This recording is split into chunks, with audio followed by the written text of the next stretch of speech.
समझ गया कि कोई चोर आता है रात्रि में और आकर के चोरी कर जाता है। हाथ में लकुटी लेके बैठूंगा, जैसे ही मिलेगा उसकी खूब जोर से धुनाई करूंगा। देख लिया इसने, जैसे ही लाठी लेकर के पीछे दौड़ा, लकुटी लेकर, रुक जा चोर चोर चोर। तिरुपति बालाजी के दर्शन किए, चित्र में भी जिन्होंने किए हों, उनकी ठोड़ी पर यहां एक श्वेत श्वेत एक कपूर मिश्रित एक औषधि लगाई जाती है। क्यों? कहते हैं तिरुपति ऊपर तिरुमला जो है वो पहाड़ पर है, नीचे तिरुपति है। और तिरुपति में एक वैष्णव अपनी गौशाला में गायों का दूध निकाल के नित्य लेके जाते थे। पैदल चढ़ के इतने भारी दूध के उन पात्रों को कंधे पर लाद के ऊपर लेके जाते और श्री वेंकटेश भगवान को दूध का भोग, जो भी सामग्री बनती, या घी भी निकलना हो, छाछ बननी हो, मक्खन निकलना हो, सब उसी दूध से होता था। इतनी संख्या में दूध लेकर के नीचे से जाते। ठाकुर जी ने उनसे एक बार प्रकट होकर के कहा, देखो हमें तुम्हारी गैयाओं का निकला हुआ दूध बहुत प्रिय लगता है, पर तुम इतनी मेहनत करके ऊपर आते हो, ये मुझसे देखा नहीं जाता। तो बोले क्या करूं? बोले तुम मत आया करो, अब मत आया करो, हम अपनी व्यवस्था ऊपर कर लेंगे। हम वेंकटाधिपति हैं, लक्ष्मीपति हैं, कहीं ना कहीं से हमारी व्यवस्था हो जाएगी, आप ऊपर मत आया करो। तो वो जो ग्वारिया थे ना, उनके नेत्र सजल हो गए। बोले अच्छा, तो मतलब अब मेरी जगह किसी और को बैठाने वाले हो, मुझको परिवर्तित कर रहे हो, सेवक बदल रहे हो।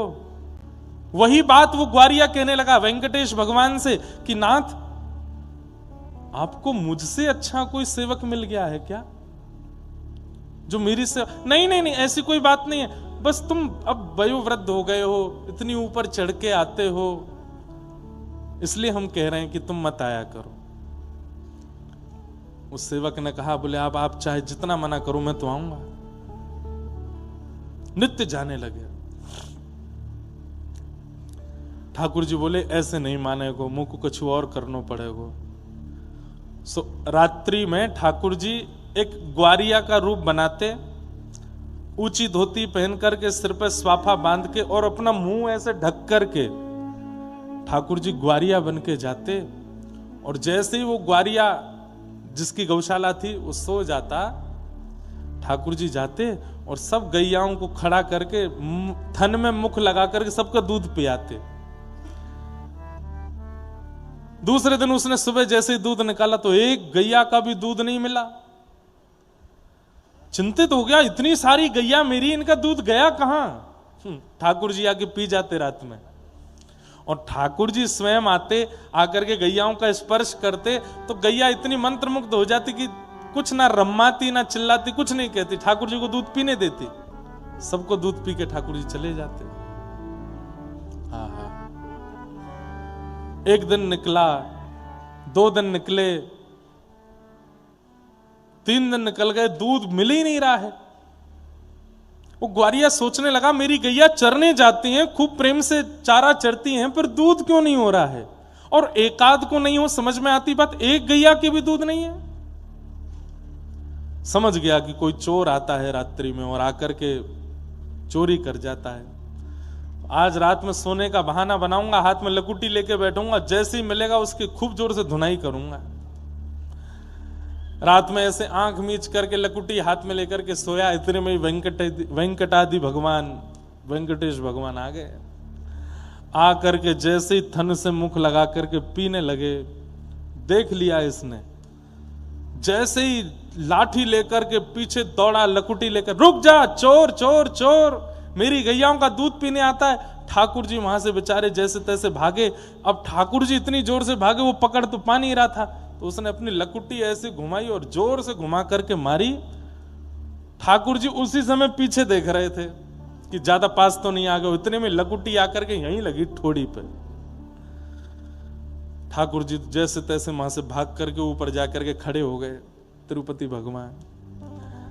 अब आज दूध मिल गया उसको, दूध निकाला, कंधे पर लाद करके ऊपर आया, बाहर से ही बोलता आ रहा है, क्षमा कर देना भगवान, 3 दिन आपको दूध नहीं दे पाया। अरे एक चोर मेरी ग्वारिया गौशाला में घुसे आया था और उसके कारण ये, और आज मैंने उसके अच्छे से, पता नहीं कहीं तो उसके टूटे होंगे हाथ पांव, ऐसी जोर की लकुटी घुमा के मारी थी। अब याद रखेगा, जीवन में कभी दूध पीने नहीं आएगा।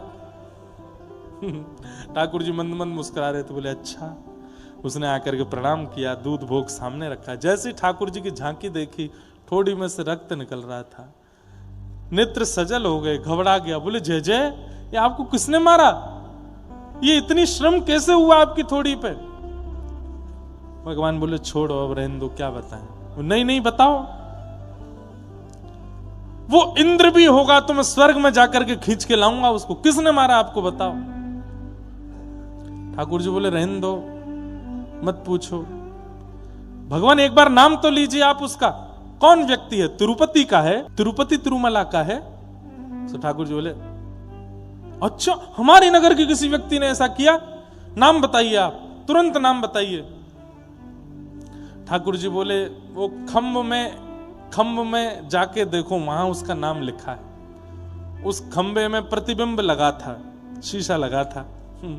उसने जाकर के देखा, तुम्हारा नाम वाम तो नहीं, उसी का शक्ल दिखने लगी। कहाँ है भगवान? यहां तो कोई नहीं। बोले कुछ दिख रहा है? बोले ये तो प्रतिबिंब है, इसमें मैं ही दिख रहा हूं। बोले हाँ, इसने ही मारा है। ठाकुर जी बोले इसने ही मारा है। चरणों में गिर गए, रोने लगे। बोले नाथ, मैंने ऐसा नहीं किया।